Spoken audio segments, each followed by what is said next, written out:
Hello everyone, welcome back to Axis IAS. I am Sandeep Kumar.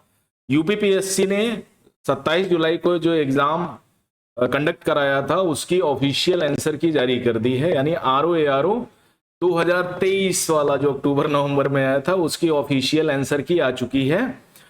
अब उस official answer की के हिसाब से आप अपने क्वेश्चन पेपर को आप क्या करके आए हैं, कितने आपके अंक बन रहे हैं, कितने क्वेश्चन सही हैं, कितने क्वेश्चन गलत हैं, उसके आधार पर आप एक मोटा मोटा अपना स्कोर निकाल सकते हैं।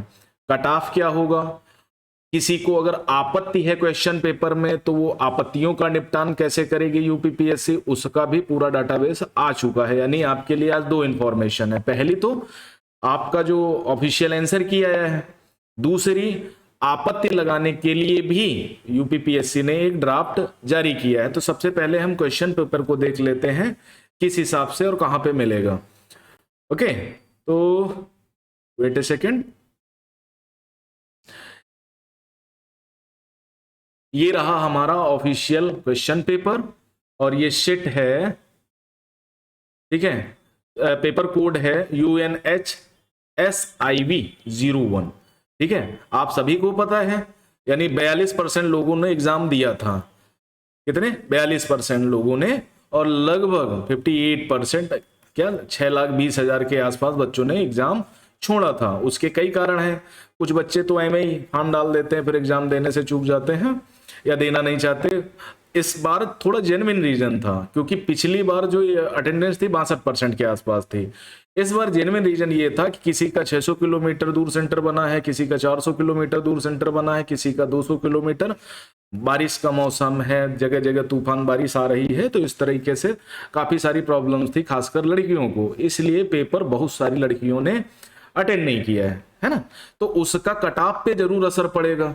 जो लोग ये कह रहे हैं ना कि मैं फीमेल हूं, 115 नंबर मेरे बन रहे हैं, तो घबराइए नहीं। इस बार फीमेल बहुत कम संख्या में एग्जाम अटेंड करी हैं।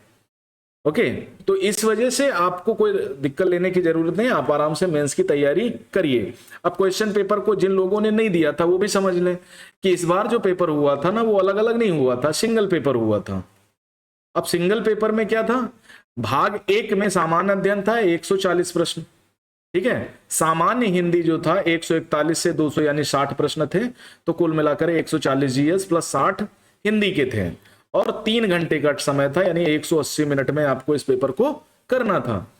और यही बच्चे जो कह रहे हैं ना बहुत लेंथी पेपर था, तो लेंथी नहीं था, टाइम पीरियड बहुत ज्यादा था।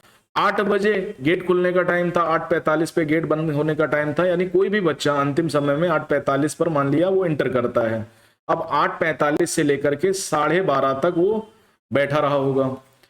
आ गई बात समझ में? तो इसलिए उसको लेंथी लगा।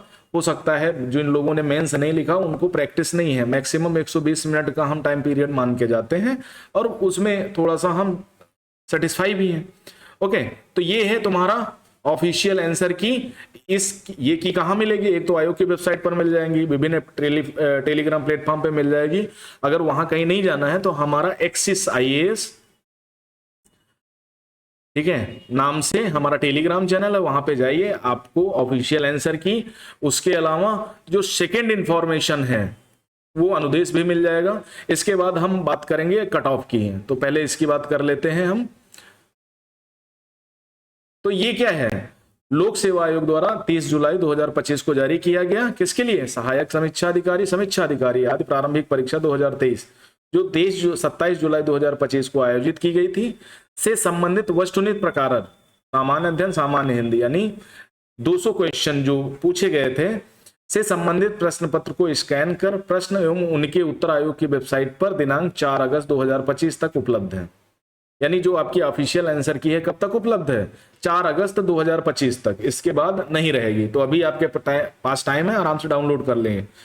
प्रश्न के नीचे दिए गए पर प्रदर्शित प्रश्न पुस्तिका बार कोड क्रम संख्या इतना है, आधार पर अपने उत्तरों का मिलान कर लें।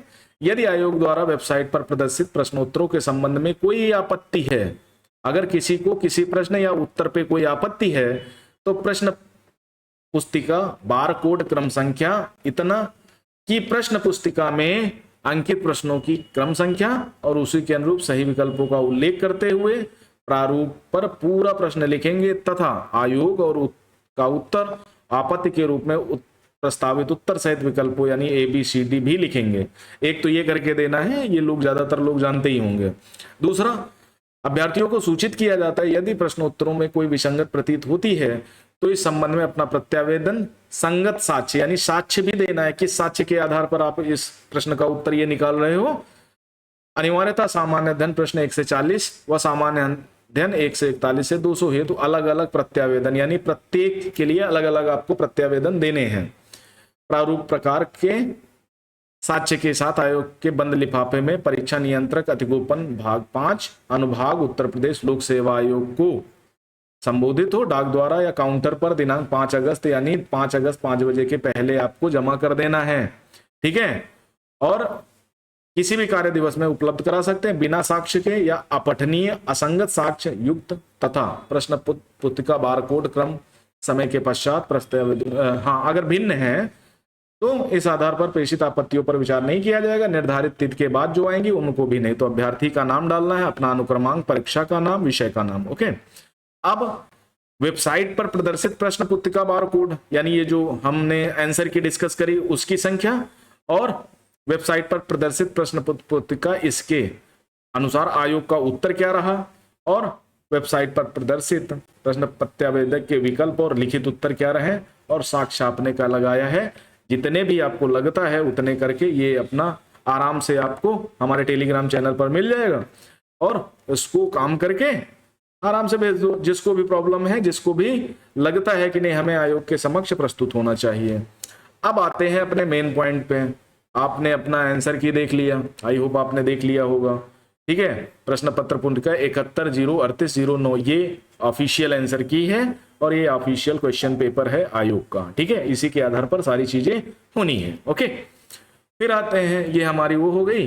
अब आते हैं हम अपने डिस्कशन के मेन मोटिव पर। हमारा कट ऑफ क्या होगा? सबसे बड़ा चैलेंज तो यही है भाई कि पेपर तो दे आए हैं भाई, जो होना था हो गया।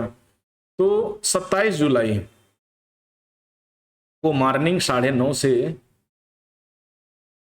ठीक है 12:30 तक जो हमारा एग्जाम हुआ उसका कट ऑफ। अब मोस्टली कैटेगरी क्या है? जनरल कैटेगरी है, ठीक है, EWS है, इकोनॉमिक वीकर सेक्शन, OBC है, SC है, ST है, उसके बाद अदर कैटेगरी और सबसे मेन चीज इन सभी ग्रुप में जो फीमेल कैंडिडेट हैं।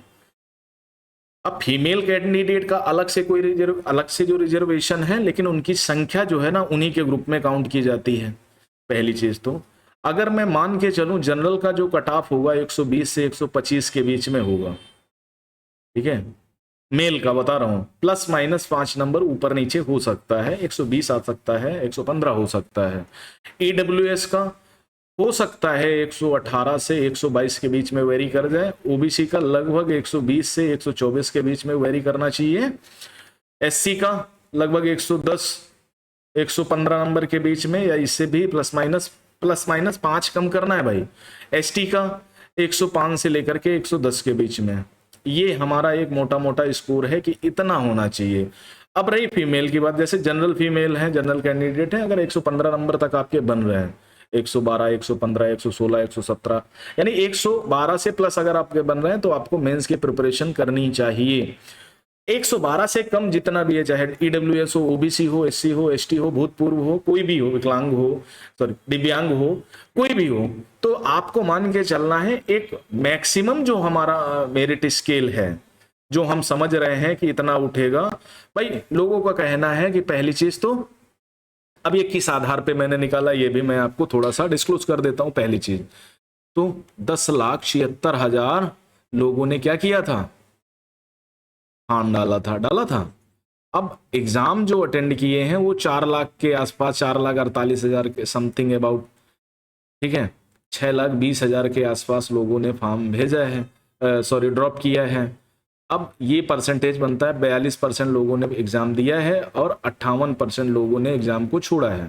पहली चीज तो अब इन 58% में ज्यादातर जो है ना वो कौन है? फीमेल कैंडिडेट है, जो अपने घर से, एक तो टाइमिंग मॉर्निंग टाइमिंग थी, कैसे पहुंच पाएंगे बेचारी, बारिश का मौसम है।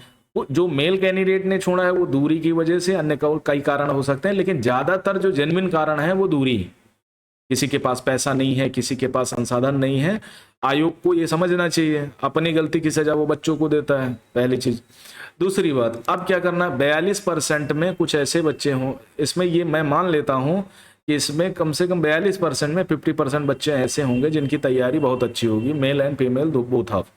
ठीक है, अब इन्होंने जो क्वेश्चन पेपर यूपीपीएससी ने बनाया इस बार, तो पेपर मान रहे हैं सरल है, जैसे पॉलिटी इजी है, जैसे हिस्ट्री आधुनिक भारत वाला पोर्शन इजी है, लेकिन काफी सारे क्वेश्चन गलत हुए होंगे बच्चों के। हम यहाँ बैठ के डिसाइड करते हैं कि नहीं हाँ बहुत अच्छा पेपर था, बहुत सरल था, बहुत सरल था। टीचर के हिसाब से हर पेपर सरल होता है। भाई मेरी हिस्ट्री पॉलिटी बहुत अच्छी है तो मुझे कोई भी क्वेश्चन मैं देखूंगा मैं यही बताऊंगा सरल है, सिंपल। बच्चों के लिहाज से सोचते हैं 3 घंटे 200 क्वेश्चन, काफी सारा बोर्ड हुए होंगे, है ना। तो कुल मिलाकर के बहुत ज्यादा अगर किए होंगे तो मुझे नहीं लगता कि यार 120 प्लस जाएंगे। ठीक है, लेकिन फिर भी प्लस माइनस मैं 5 कर लेता हूं, या 125 प्लस माइनस 5 कर लेता हूं, लेकिन ये बहुत ज़्यादा हो जाएगा, नाइंसाफ़ी हो जाएगी। तो हिंदी में गलत हुए होंगे, ठीक है, इकोनॉमी में गलत हुए होंगे, करंट अफेयर्स में गलत हुए होंगे क्वेश्चन, साइंस एंड टेक में चांसेस होते हैं, हिस्ट्री में जेन्युइन टॉपिक थे लेकिन जेन्युइन टॉपिक में ही बच्चे गलती करते हैं। तो क्वेश्चन को ये लो, अगर 140 जीएस के निकाल लें तो 40 से 45 क्वेश्चन अति सिंपल थे, है ना। 50 के आसपास, 50 से 60 क्वेश्चन मॉडरेट टाइप के थे और लगभग 40 क्वेश्चन के आसपास टॉप कैटेगरी में थे। जनरल ओपिनियन है मेरा, ये उन लोगों के लिए जो सिर्फ आरओ की तैयारी कर रहे हैं, पीसीएस की नहीं कर रहे हैं। अगर हम पीसीएस के अकॉर्डिंग देखेंगे तो हमें लगेगा कि नहीं यार क्या ही पेपर था, हलवा पेपर था। नहीं भाई, हम आरओ का एग्जाम है, मैं मैक्सिमम लिमिट आरओ मान के चल रहा हूँ। पीसीएस वाले होंगे जो बहुत अच्छे होंगे, बहुत ज्यादा संख्या होगी, 1000 लोग होंगे, लेकिन उनका भी लक काम किया है, किस्मत काम करी है नहीं करी है। कुछ ऐसी चीजें होते हैं कि हम भरना भी चाहते थे, भर गया सी, है ना, क्वेश्चन चाहिए हो गया। तो अगर आपने 120 लड़के और लड़कियां 110 के ऊपर हैं, ठीक है, तो ये मान के चलिए कि आपका 90% एग्जाम क्लियर है। किसी प्रकार का अगर आयोग ने कोई धांधलेबाजी नहीं की है, किसी प्रकार की प्रॉब्लम नहीं हुई, तो आई होप आपको मेंस देने का अच्छी अपॉर्चुनिटी मिल जाएगी। तो परेशान नहीं हो। दूसरा जो हो गया सो हो गया, आप ये मान के चलो कि मुझे मेंस देना है, मेंस की प्रिपरेशन करो, एशे वगैरह राइटिंग करना सीखो, लेटर वगैरह राइटिंग करना सीखो, हिंदी में थोड़ा सा प्रैक्टिस बढ़ाओ। तो जो बेसिक चीजें हैं उनको करना शुरू कर दो, खासकर अपनी आंसर राइटिंग स्किल्स, क्योंकि मेंस डिस्क्रिप्टिव है, वहां समझ में आ जाना है। और जिन लोगों का प्री हो जाएगा उनके मेंस में ज्यादा टाइम लगेगा नहीं।